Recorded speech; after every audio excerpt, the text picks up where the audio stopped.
અઢી માસ અગાઉ દાખલ થયેલ ગરફોડ ચોરીના ગુનામાં સંડોવાયેલ બે આરોપીઓને ગરફોડમાં ગયેલ 6,11,801ની મત્તાના સોના ચાંદીના દાગીના સાથે પકડી પાડી વણ શોધાયેલ ગરફોડ ચોરીનો ગુનો શોધી કાઢતી Sachin GIDC police commissioner Shri Surat શહેર તથા સંયુક્ત પોલીસ કમિશનર શ્રી સેક્ટર 2 તથા નાયબ પોલીસ કમિશનર શ્રી ઝોન 6 તેમજ મદદનીશ police commissioner Shri I division નાઓ તરફથી વણ શોધાયેલ ગુનાઓ શોધી કાઢવા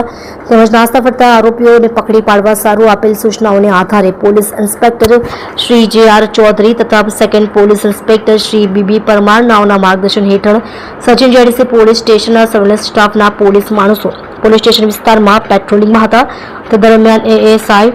મોહમ્મદ ઇરશાદ ગુલામ સાદિક તથા હેડ કોન્સ્ટેબલ અજય કુમાર સમુભાઈ તેમજ હેડ કોન્સ્ટેબલ અર્જુનભાઈ જેશાભાઈ નાઓએ ટેકનિકલ વર્કઆઉટ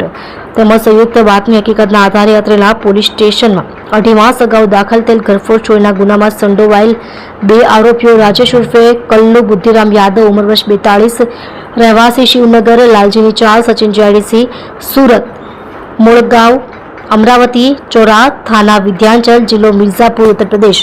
कैलाश लालमणि वर्मा उम्र वर्ष 26 रहवासी शिवनगर लालजीनी चाल सचिन जीआईडीसी सूरत मोड़गाम अमरावती चौरा थाना विद्यांचल जिलो मिर्जापुर उत्तर प्रदेश तथा दम्हापुर केवटा थाना विद्यांचल जिला मिर्जापुर उत्तर प्रदेश तेने गरफोडમાં ગયેલ ₹6,11,801ની મત્તાના સોના ચાંદીના દાગીના સાથે